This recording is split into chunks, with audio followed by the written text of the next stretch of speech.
Enfin, l'original est de retour pour une nouvelle vidéo. Donc du coup, dans cette vidéo, je vais faire ma liste du top 10 de mes catcheurs favoris. Et dans cette liste, en fait, je vais clarifier certaines choses. Déjà, en fait, pour le numéro 10, ça va être une personne, un catcheur, que je n'aime pas spécialement, mais que je dois du coup me forcer à reconnaître le fait que ce soit un bon catcheur en gros. En gros, le fait que je dois séparer le catcheur de la personne en gros. Le numéro 9 sera un catcheur qui catch actuellement dans le roster. Et le numéro 8, ce sera pas forcément un catcheur qui a été un succès, mais que je trouve qui est extrêmement sous-estimé par rapport aux habilités qu'il avait, le potentiel qu'il avait. Et donc du coup aussi, mon top 4 en gros, les 4 dernières personnes que je vais choisir, ce sera directement le Mont Rushmore que je trouve pour moi représente les 4 des plus grands catcheurs de ce business. Donc voilà à peu près pour les précisions.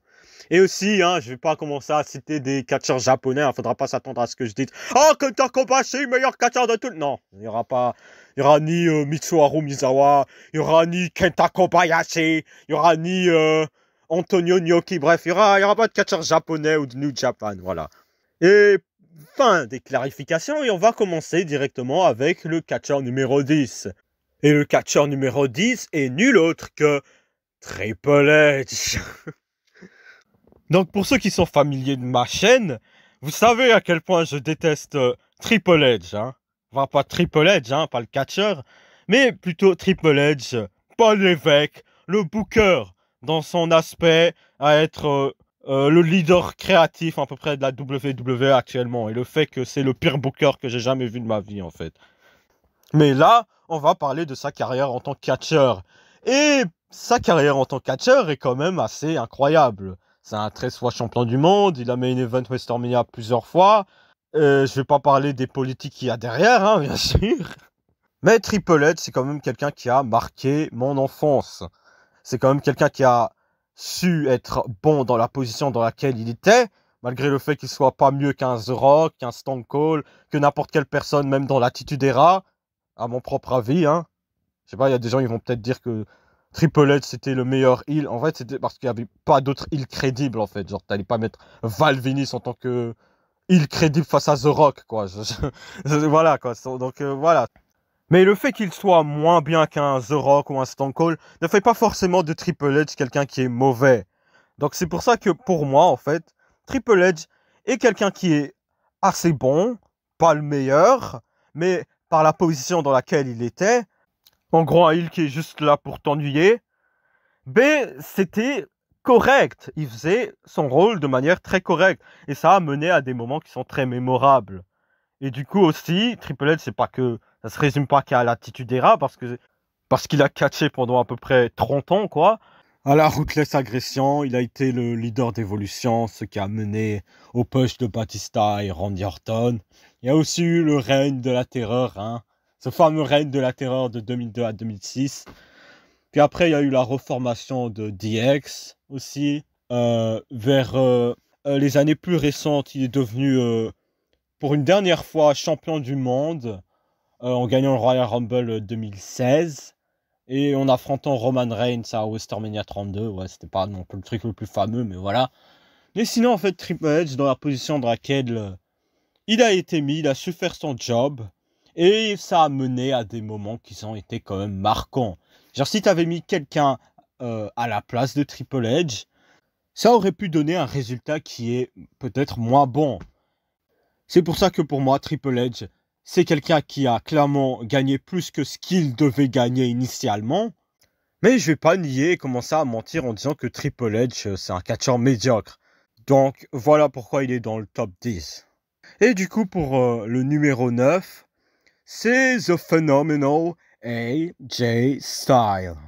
AJ Styles est pour moi le catcheur actuel que je préfère parce que, au contraire de tous les catcheurs indie qui ont été ramenés par, tu sais, Triple H et tout ça, là, AJ Styles est le seul qui a réussi à faire de sa carrière une carrière à succès à la WWE. Parce que le gars, il est vraiment bon. Par exemple, la hype de AJ Styles ne s'est pas envolée quand Jericho l'a battu à WrestleMania 32. Il a toujours continué d'être over et il a gagné genre un an plus tard le championnat du monde à Backlash face à Dean Ambrose. Donc AJ Styles en fait, il est meilleur que tout en fait les indie talents là que genre. Est-ce qu'on peut vraiment considérer AJ Styles un catcheur indie en vrai? Parce que AJ Styles en fait, pendant la majorité de sa carrière en fait, il a catché à la TNA. Genre c'est un gars de TNA, de Impact, ce que tu veux l'appeler.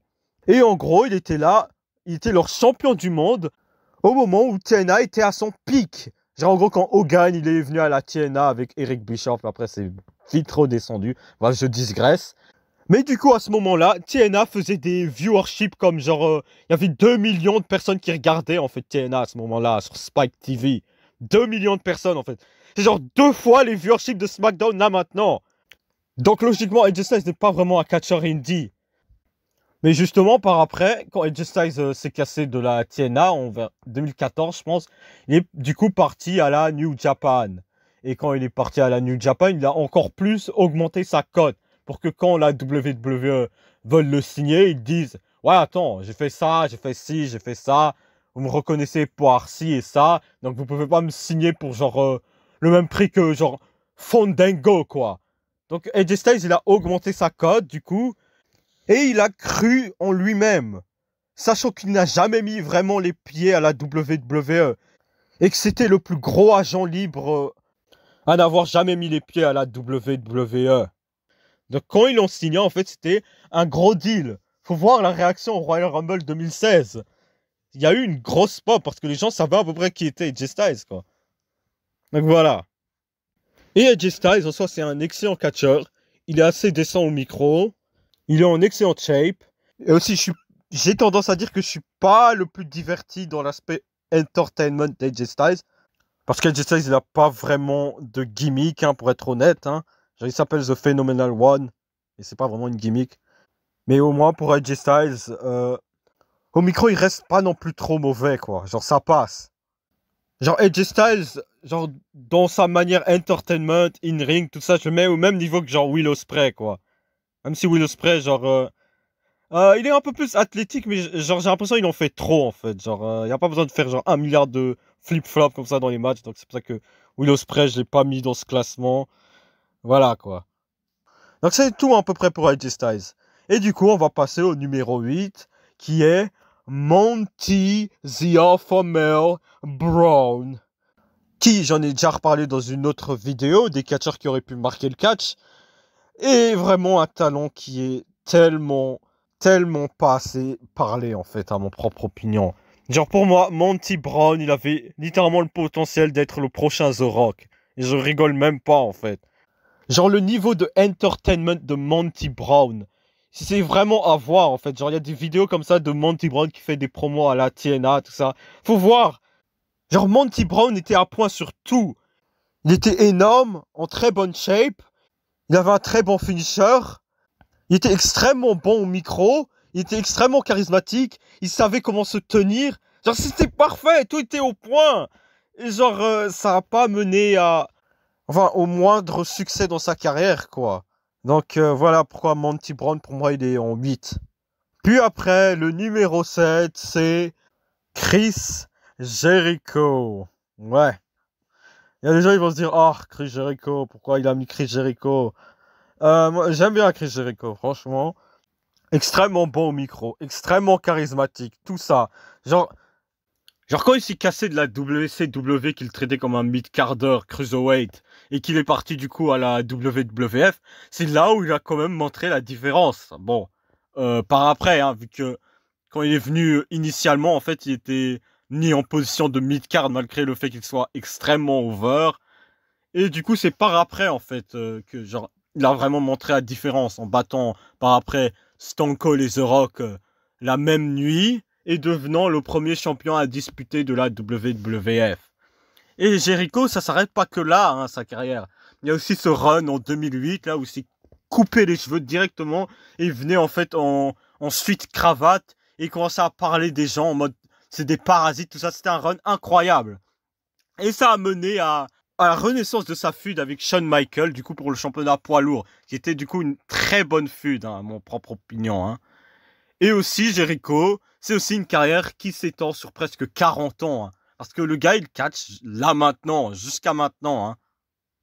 Jericho, il a genre quoi là maintenant? Il a genre 53 ans, 54 ans. Et il catch encore. Bon, pas là maintenant. Mais on entend maintenant des rumeurs sur Jericho qui pourrait peut-être revenir à la WWE. Ce qui d'ailleurs, je pense, est une très mauvaise idée parce que la WWE devrait se concentrer à faire leur propre star au lieu de recruter autre part. Donc voilà, bon, bref, c'est un autre sujet. Mais Jericho, pour moi, c'est clairement le GOAT. Hein. Malgré les gens à WWE qui disent « Please retire !» Bref. Puis après, le numéro 6, c'est Hulk Hogan. Et Hulk Hogan, je le mets pas numéro 1 parce que j'ai pas vraiment vécu entièrement, en fait, toute la période dans laquelle il catchait. Mais je le mets quand même dans le classement parce que il a clairement eu un impact dans le catch. Déjà, il a eu un impact dans le catch par rapport à la naissance de WrestleMania. Parce que WrestleMania 1 est devenu un succès par rapport au fait que Hulk Hogan était mis en avant de la scène dans le main event. Puis après, il y a aussi Hulk Hogan et la naissance de la NWO, la New World Order, qui est clairement le plus gros heel turn de tous les temps. Hein. Et je vais pas entendre des gens qui disent que John Cena est le meilleur heel turn de tous les temps. Bref, ça c'est clairement un heel turn qui a eu un impact dans l'industrie du catch. Parce que ça a mené au Monday Night Wars et à la WCW qui battent la WWF dans les ratings le lundi, quoi.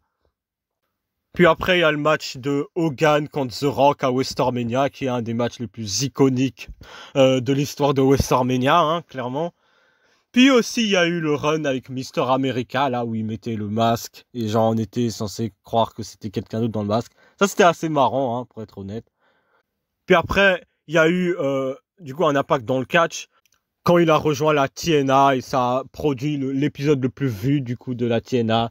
Donc du coup c'est de cet épisode dont je parlais plus tôt dans la vidéo, du coup vu que c'était les débuts d'Hulk Hogan à la TNA et ça avait fait 2 millions de viewers quoi.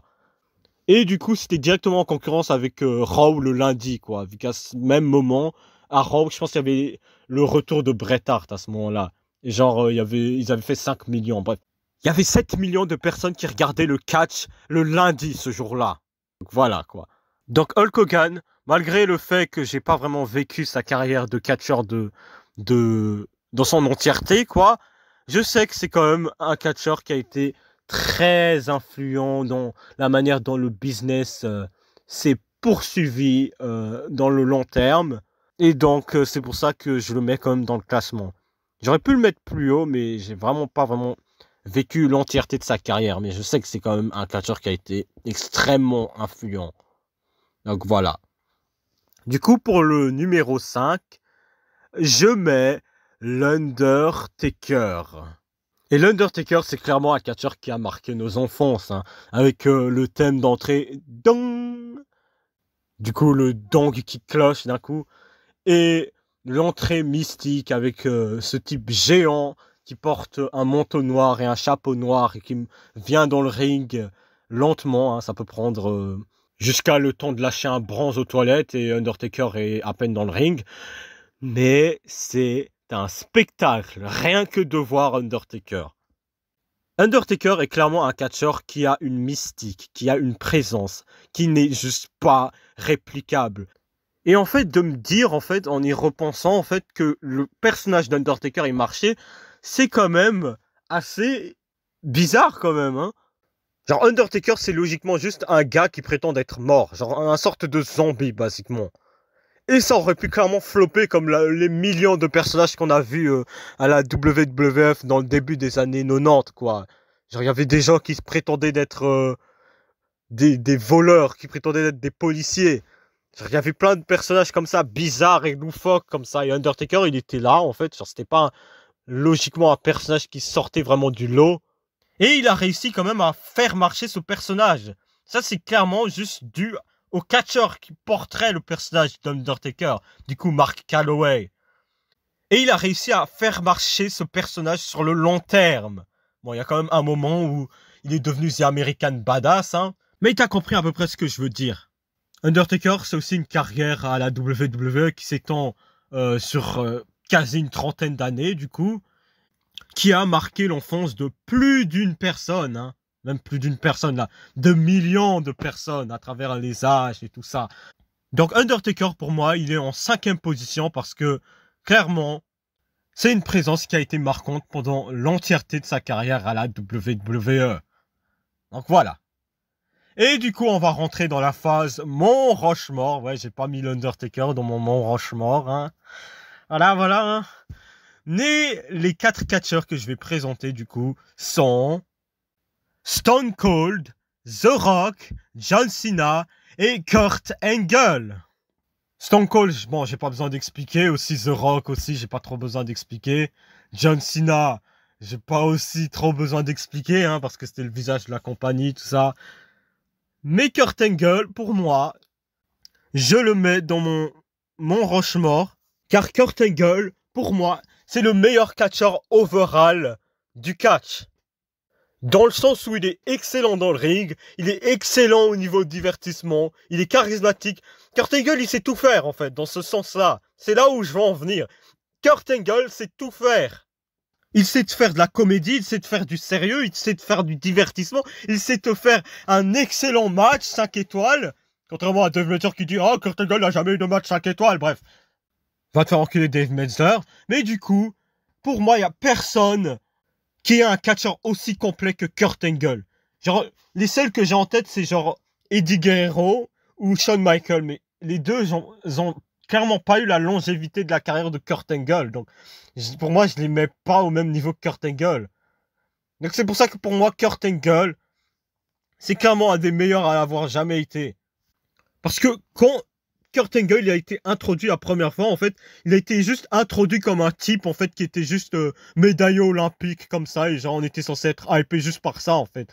Genre, en gros, on n'attendait rien d'autre de Kurt Angle. On se disait juste, ah, oh, c'est un médaillé olympique. Donc, du coup, les gens, ils commençaient à le huer. Et genre, Kurt Angle, il a réussi à élever son niveau au-dessus du fait qu'il était un médaillé olympique, en fait. Et c'est ça que je trouve incroyable avec Kurt Angle. Genre, le fait qu'il soit médaillé olympique, c'est secondaire. Genre, Kurt Angle, il aurait clairement pu avoir le même niveau de personnalité que genre l'autre couillon là, Steve Gibson, là, bref, celui qui a fait genre 3 apparitions en genre 7 ans, et genre il a rien foutu à la WWE au final, et bref. Kurt Angle aurait pu terminer exactement comme ça, mais Kurt Angle, il a de la personnalité, il est divertissant, il est charismatique, donc du coup, il est passé au-dessus du simple fait que c'est un médaillé olympique, du fait que les gens disent you suck, parce qu'il est charismatique, tout ça, divertissant, excellent dans le ring. Et Kurt Angle a su faire une carrière grâce à ses autres habilités. Donc c'est pour ça que pour moi, Kurt Angle, il rentre dans mon Mont Rushmore des meilleurs catcheurs de tous les temps. Et ouais, il y a des gens qui pourraient être opposés à ça. Tout le monde n'a pas la même opinion, bien sûr. C'est mon propre opinion, du coup. Donc vous pouvez aussi, par la même occasion, partager votre propre Mont Rushmore, votre propre top 10 dans les commentaires. Et voilà. Et du coup, ZOG, c'était tout ce qu'il avait à dire. Et il vous demande de commenter, de vous abonner, de partager. Et ZOG vous dit à plus tard. Bref.